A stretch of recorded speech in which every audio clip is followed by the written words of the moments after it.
Hi and a very warm welcome back to the garden. In this video I'm going to show you what you can be sowing during the month of May.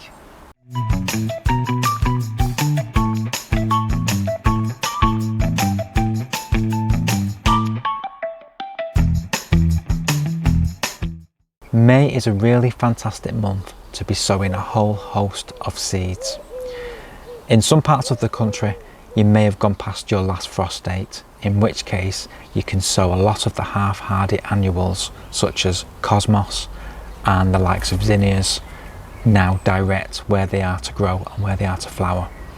We're a little bit behind. We don't get our last frost date till the end of May, so we are going to be sowing some things that are still a little bit on the tender side, which still need protection indoors before they can go out at the end of May.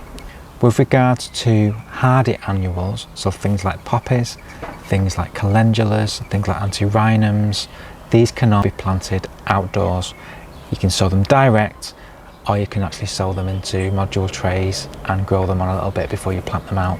Some of these can be susceptible to slugs, which is why we prefer, if we can, to grow them into containers first. So sow them into containers and then grow them on a little bit larger, so then when they do get planted out, they are able to hopefully fend off the slugs a little bit better, and they've not got that very fleshy kind of growth when they're first emerging, which the slugs just tend to home into and just devour overnight. So get them a little bit harder, grow them on a little bit, and then plant them out at a decent size. And that's what we do, and that does tend to help. We sown some sweet peas last month and they are doing really well. It's still an okay time to be sowing sweet peas. It just means that your flowering will be a little bit later. Get them planted now, get them in the ground, get them germinated, and you'll be able to see lots of lovely flowers. Things like Larkspur is another one, Ammi is another one. There's a whole host of hardy annuals which you sow outdoors, either in trays or direct. One plant we've never grown from seed up until this year is one called Clary, and we've chosen one called Blue Monday. It has these lovely blue bracts and is brilliant for bedding schemes, brilliant for the front of the border, has a long lasting flowering time.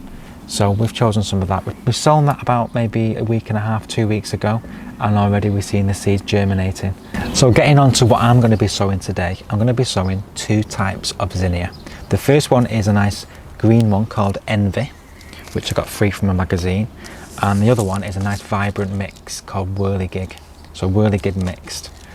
Now these, like I said, they're half hardy annuals, so they do need protection if you do live in a colder region, and also do not have them planted into a normal tray where you've got to prick them out because they dislike root disturbance. So the first one, Whirlygig mixed. Let's get those sown. Seeds are nice and large, so we can get them planted in these module trays. So just picking up one at a time, and we're just placing one in each one of these cells. So this is Whirlygig mixed, and we are expecting to be around about 40 to 60 centimeters in height for these. So there's a mix of brightly coloured. These are semi-cactus type blooms which have contrasting petal tips, so a really nice display, and these make really good cook flowers. So that's enough of them.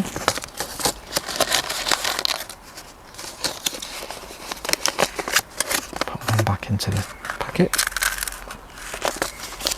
So that is what we're expecting, lovely vibrant colours. And the second one is one called Envy, which is a nice green. This one a little bit higher, it grows up to 75 centimetres. So let's just get into this packet.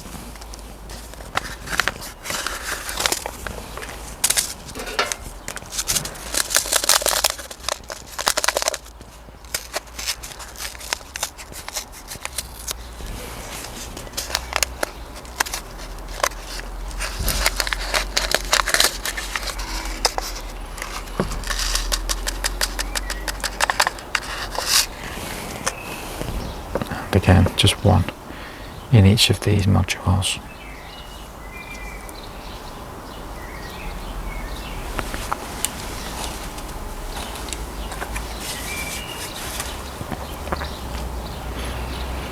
Now we did sow these quite a number of years ago, different types of zinnias, and unfortunately the slugs got to them in our mini greenhouses as we were preparing them and getting them ready to be hardened off. So we've not tried them since, but this is a good time to reintroduce them to our garden this year. So once they've been planted, we just get a nice little layer of vermiculite over the top. If you haven't got vermiculite, just use some more compost and just cover the seeds so you can no longer see them.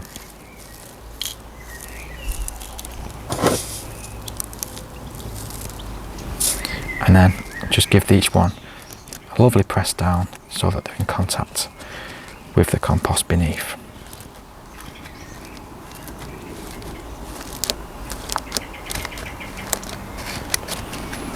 So we've got labels in, so Whirlygig from that point onwards and the Envy from that point onwards. And then what we normally do is place these in a tray of water and let the water travel up and get those thoroughly soaked. And the great thing about vermiculite, I always like to say this, is that nice pale brown colour will change to a darker brown once the water has reached up to the surface. At that point you know that they are thoroughly watered. So like I've said, these are going to be going indoors because they do need to be kept away from frost. They do need to be germinating in a warmer temperature as well, so that will get them off to a good start. Once they start to grow and get them acclimatised outdoors as we harden them off, they can then get planted out towards the end of May, beginning of June, depending on how far they've grown. Now another one we're going to be sowing today is a poppy, and this poppy is called Hungarian Blue, but we're going to be doing this slightly different. Again, poppies do not like root disturbance, so ideally you need to be sowing these direct in the garden, and we do have a little patch of ground which we can get these planted direct. So over to Andrew, who's going to do the sowing of these for us. I'm excited today to be sowing these poppy seeds. Now this is a really gorgeous variety. Absolutely love the colour on there, and they're going to be a welcome addition to this space. This is a variety called Hungarian Blue, and I can't wait to see these grow and to flower. Now poppies need light to germinate, so we're not going to be burying them into the soil. We're going to be preparing the area and then placing them, just sowing them directly onto the surface. The ground's already been watered because it's been raining last night, so we don't need to water, we just need to prepare the area. So I'm going to start by making sure that there are no weeds in the garden. I've noticed that there are a few. So what I'm going to do is sort of like twist these and bring them out, because that way the ground is prepared properly and we're not going to have weeds coming up all around them, and the poppy seeds have a chance to germinate and do their thing. Now there's only a few. It's great to be back, by the way, and doing some sowing. It's been a long time since I've actually sown anything in the garden, so it's really nice. I'm going to take the Cedar Matrona label out as well while I prepare this area. Another weed there. Take that out. Remember, when you're weeding as well, always get your roots out, okay? You're not just taking the surface off or breaking the weed into pieces so it grows lots more weeds. What we need is that whole root out like that. And then you know that the space has been prepared properly. It's just about preparing the space and making sure that there are no weeds in there and that the ground is prepared to hold the seeds. Because you imagine if this space was just flattened soil, compacted soil, that's not a good thing. The seeds need a chance to, when they germinate, to anchor. And all I'm doing is just preparing and getting things ready. Now, the seeds themselves are going to go into 3 areas, okay? They're going to go here, here, and a few at the front here as well. So that'll fill this space. I don't want to go too mad with them. Take those out as well. It's not my favourite bit, I must admit. But we tend to find we have more weeds in areas like this because there are gaps where you have planting you'll notice that there are actually no weeds around. No weeds seem to come through. So the more plants you have in a garden, the less weeding you'll need to do. What I'm going to do is take these off. I don't need them on now. And we're going to get these. I've already opened the packet of seeds, but what I'm going to do is get the smaller packet inside out and open that. And I can feel that all the seeds are in the bottom of the packet there, so always be careful when you're opening seeds. But these are going to be really nice. They're going to be a welcome addition to the space, and as I say, you know, these sedums have not filled out properly yet. They will do over time, but at the minute we have a gap, and we did last year as well, if you remember correctly. So if you look over the older videos, when this garden was first planted, there was a gap here. Things are getting better. But what we need to do is get something into the space. Now, I'm going to put some of those seeds into my hand. Poppy seeds, as you can see, very, very fine these are. And poppies are so easy to grow, but they do need light to germinate. If you're digging holes and burying them, you're not going to see them until eventually you dig the garden over, you know, a year's time, a few years' time, and all of a sudden these poppies will just come up all over the place. So they do need light to germinate. What I'm going to do now is just finally sprinkle some of the seeds around into the area. Now, each seed is a potential plant, and so we need to be really, really mindful of where they're going. Okay, I've got lots and lots of seeds here. They might not all germinate, so that's something we have to consider as well. So don't be worrying thinking he's got lots of seeds there and they're going to all germinate. Not necessarily. It's been my experience that sometimes they don't all germinate, so hence the reason I'm giving a really good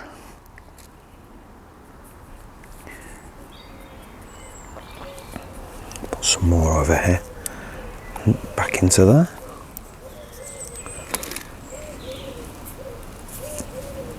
And I'm going to use the rest of those.